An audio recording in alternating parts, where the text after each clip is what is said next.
until you learn to get out of your own way, you may just be knocking on the door of greatness, but nobody's going to answer until you have the necessary tools or the leverage to get that door open.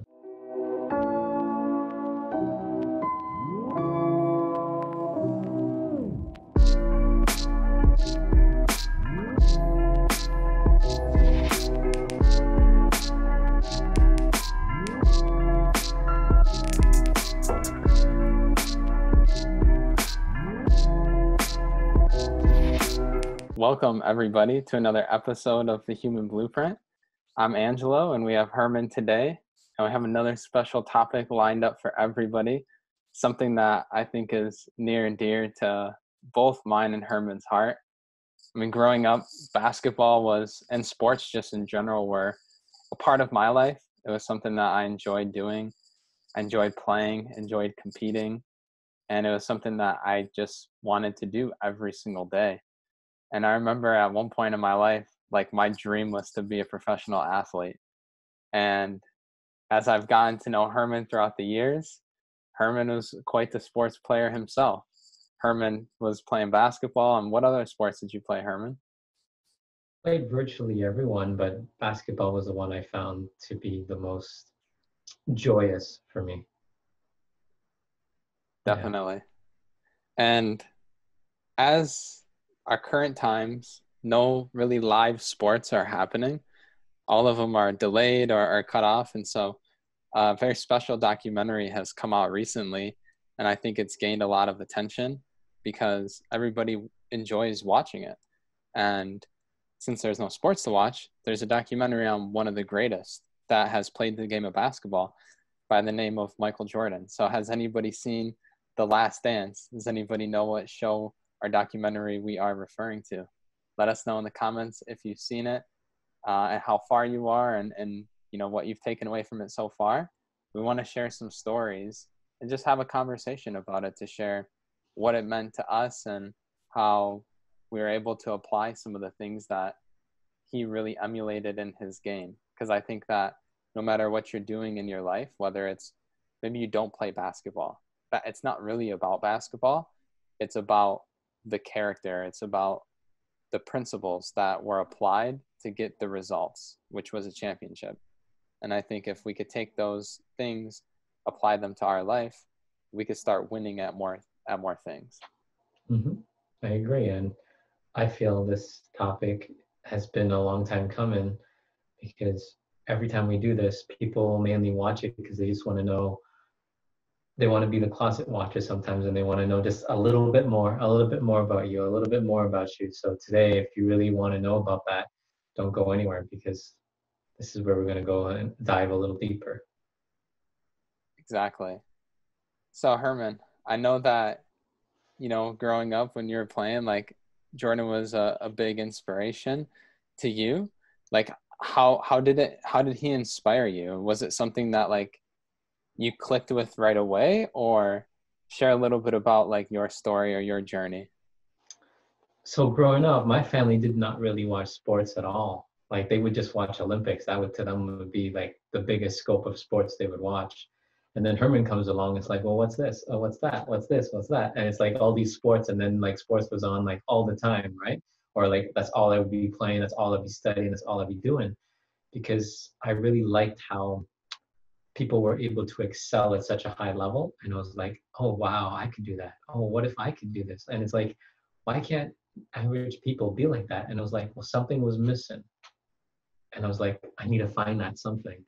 And I found that something through basketball and through martial arts and through my upbringing. And I feel if everybody just had a little snippet of that, or a little piece of that, they'd get much better results. And I would say how I really started hearing about him, MJ, was in school.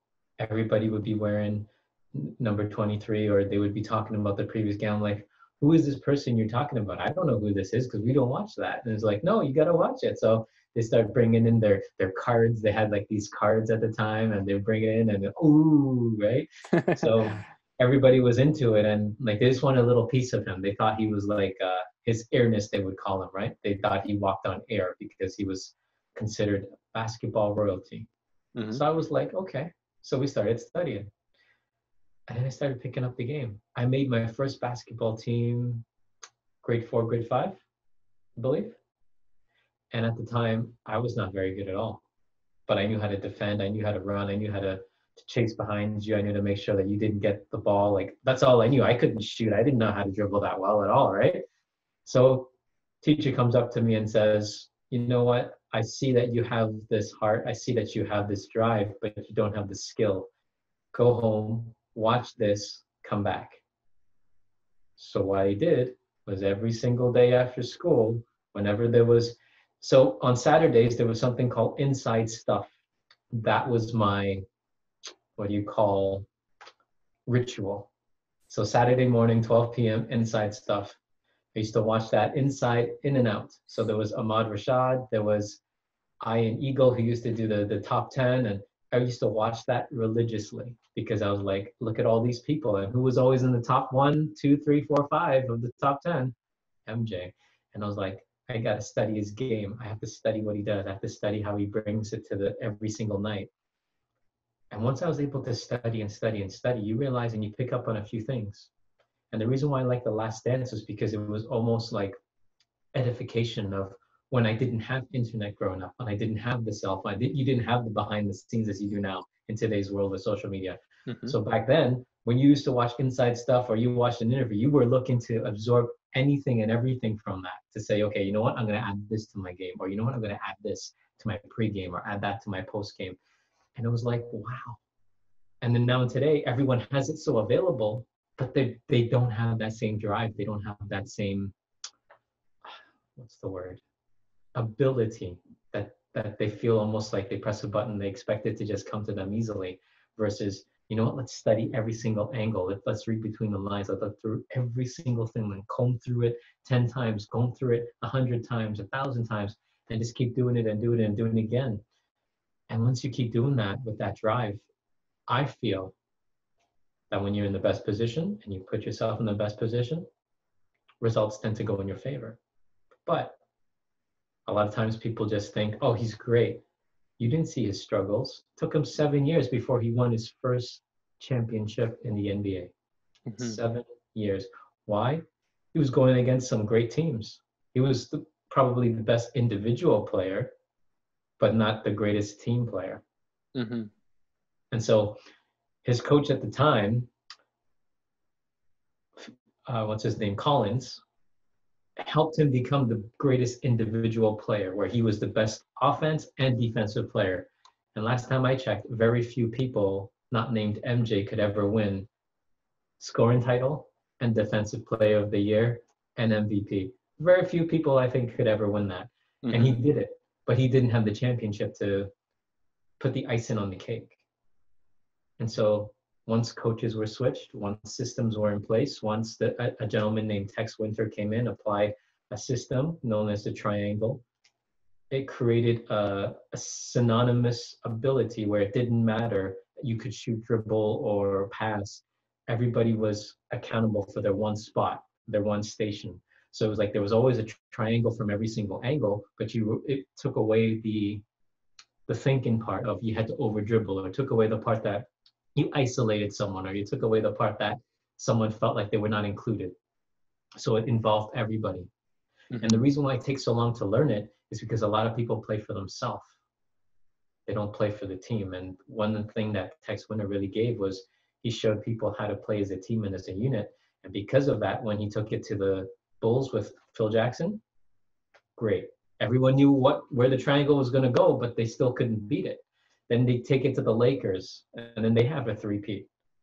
But no one has ever been able to successfully do it without Phil Jackson, because no one has that ability to understand what it takes to acclimate in terms of how he learned Zen or learned ancient Asian tradition and applied that towards the game itself. And I feel it's a lost art. And I feel if a lot of people would actually just open their eyes to culture, open their eyes to not just what they know as of right now, but open their eyes to a larger scope, a bigger lens, you'll be able to see greater things. And if you apply, like how I'm saying, like you pick up every little thing, like just study, you want to absorb you put yourself in a better position every time. And then when it comes to game time, you go out in the real world. World presses start again. Everyone's at the starting line. Everybody's got to go at the same time. Who's going to get to the finish line? Who's going to get ahead? Will all depend on who's going to be positioned. And I feel one thing that I've learned best from that, from The Last Dance, is when you see him, people say he wasn't the greatest teammate, he wasn't this, he wasn't that. It wasn't that.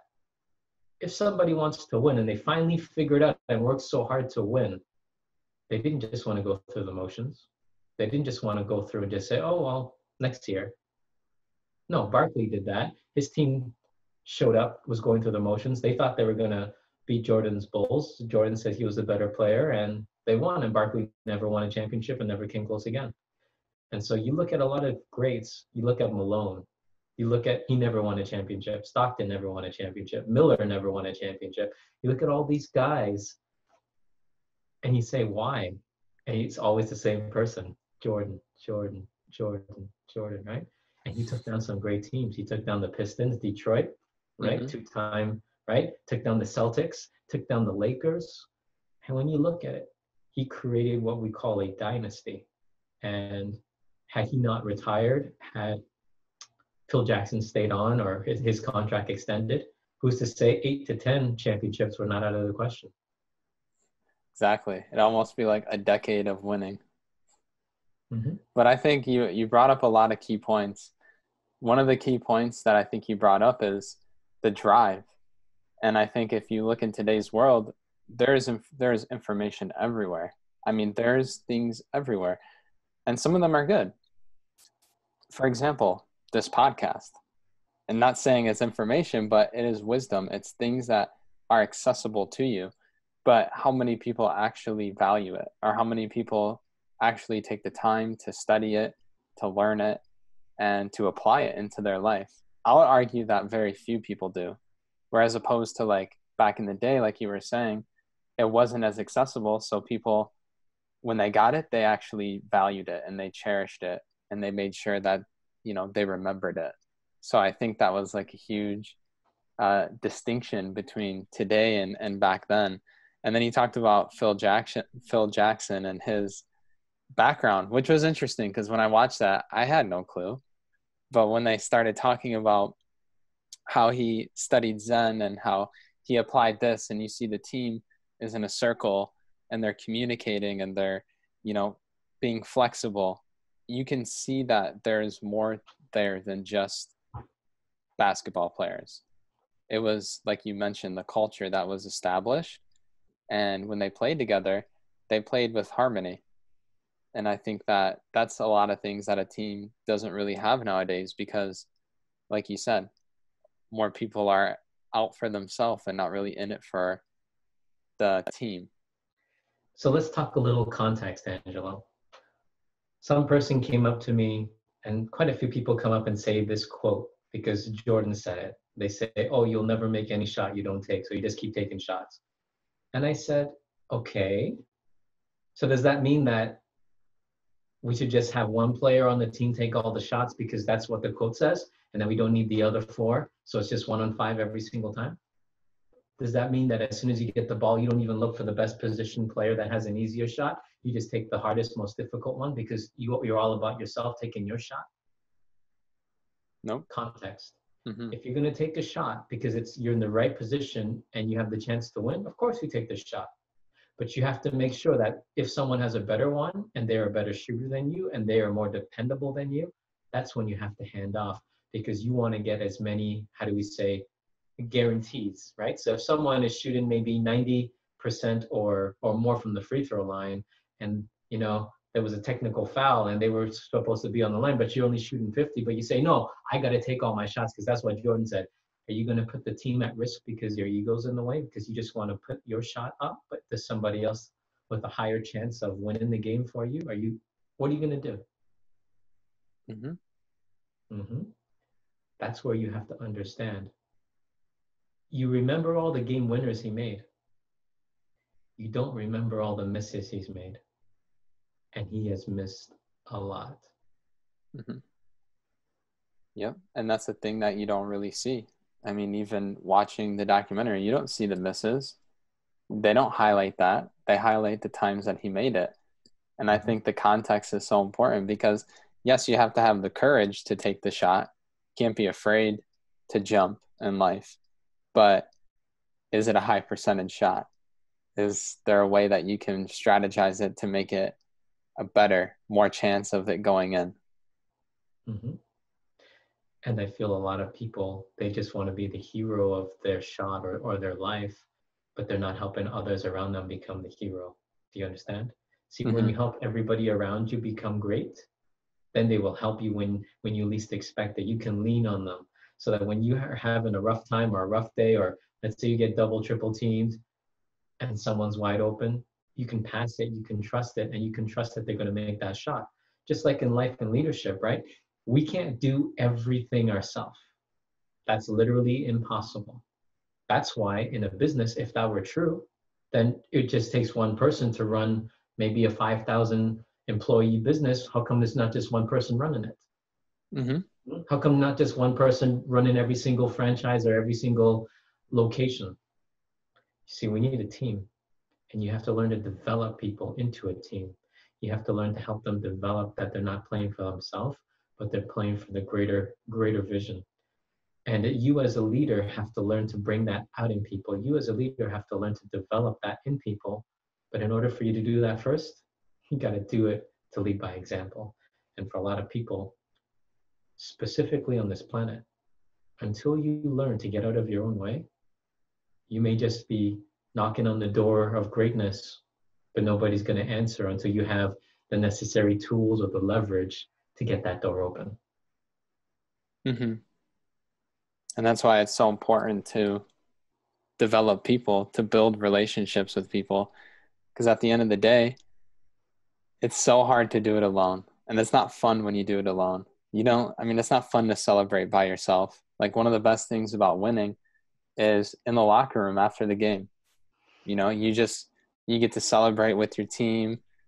You get to, you guys all enjoy that moment together. That's what makes it so special. When you go home, it's not as fun if you were to just go home right after the game. And that's why being a part of a team is so rewarding. And I think that there's a lot that people could learn from the system that was developed and the system that was applied. You see, the GM, Jerry, never said, you know what, let's go just get high firepower and just surround him with firepower. No, what did he do? He surrounded him with some of the greatest defenders of all time. Great defenders, great length, great basketball minds, so that they could fill the role, so that the person who is, I would say, the star, if not one of the greatest of all time, would not be interfered worrying if they're going to get, who's going to get the last shot. No, they're going to do everything, go to war, and make sure that they're in the best position so that when it came down to the last shot, we all knew who were going to take that shot. And it didn't matter where you were and how well you defended it, they were going to get the ball and they were going to take that shot. Mm-hmm. And so I feel sometimes we all want to be the Jordan in life. We all want to be the superstar in life. But sometimes we have roles to play first. And we have to earn our way into the spotlight, earn our way into that larger role or into a more trusted role. But are you taking your role seriously and being comfortable doing your role and expanding just that role first? Are you comfortable where you didn't get the spotlight or you didn't get to take any shots because someone was so good, they made over so many percentage of their shots? Like, are you willing to play your role? Are you willing to be a good supporting cast? And when it comes your time, you're ready to deliver because you've positioned yourself, you've prepared yourself, you were ready to go. See, a lot of people aren't willing to do that. Mm-hmm. And that's why it's very difficult to build a dynasty.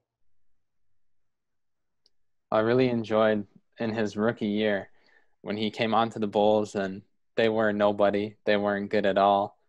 And some things happened right away. And he just knew that, okay, like, if it's going to be, it's up to me. Like, he took that initiative upon himself that if they were going to win games, he had to give everything to put them in a position to win. And the thing that I really liked was in the beginning, he said that, like, he couldn't do it through his words. He couldn't just lead the team through his words because he was the rookie. Who was going to listen to him? So he said he had to do it through action. Mm-hmm. And that is true leadership right there. Mm-hmm. And everybody began to realize how great he was, and they saw greatness all over him, inside of him. And it was his ability to absorb what it is that he learned and apply it right away. Mm-hmm. Right? That he was able to make that transition quickly, because there was a thirst, a hunger to be greater so that they could fit in, or even be better than fitting in. But a lot of people, they don't want to play their role. They don't want to be the rookie. They just want to show up and just magically be the MJ. Doesn't work that way. Mm-hmm. Doesn't work that way at all. I think one thing that we talk about a lot is enthusiasm. So is that a key ingredient to have when you're learning something new? Does that help the application process? Of course, because when you stumble, fall, falter, fail on your first attempt, do you give up right away? If you did, then why do you walk? Why do you walk? Because you must have stumbled before you learned to stand. Nobody knew how to stand like fully without falling a few times. Are you going to give up on the first attempt? Last time I checked, you're still walking. Didn't give up. But you see, there were no excuses then. Somehow you found excuses now. And if you learn from the great ones, they don't have any. And they also don't have any limitations. Mm-hmm. They're not putting limitations on themselves. And they definitely can't put it on others. Mm-hmm. Because that's just going to affect the overall mission. Mm-hmm. Exactly. And for a lot of us, we have to learn to emulate the different things around us. So let's say you're not into sports. Well, doesn't mean that this isn't for you. It just means, you know what can I take from it? Let's say I'm in business. What could I take from how he learned his craft and then apply it to my craft? What can I take learning how he led people? Maybe I can lead them even better than he did. Like, what are you taking from it? There's always ways to improve. But if you only see failure and limitation, that's all you will become. But if all you see is opportunity and another chance to become greater or better, then that's what you will become. And I feel we need to look at everything as an opportunity, even the times we live in. Look at it as a chance to build. Look at it as a chance, like, okay, reset. Everybody starts at the same starting line. What are you going to do? You're going to position yourself, or are you going to just do as what you want as you did before? Mm-hmm. Exactly. Perspective is so important. And if you don't have any, then hopefully this helped give you some.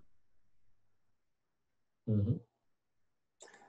So I know that, we could probably talk for days about this topic, but we want to know, your input. We want to know your feedback. We want to know what you learned or took away if you did have an opportunity to watch this. And if not, what did you learn or take away from this episode? Share a comment below, or you can text Herman 818-928-3639. Get in touch and let's get connected. Yeah, thank you. I mean, if you want to talk sports, we can talk sports all day. You want to talk leadership, we can talk that all day. Whatever you want to talk about. That's why we do this. We want to put the resources out there to make sure like a lot of people have that support so they don't feel alone. They don't feel isolated. And we want to make sure we're there to help you. Exactly. So thank you to each and every person that tuned into this episode. And we have more. So watch them all, binge watch them all, like and subscribe, and be sure to check out the description because we have some events coming up and we don't want you to miss out on them. Thank you. Thanks.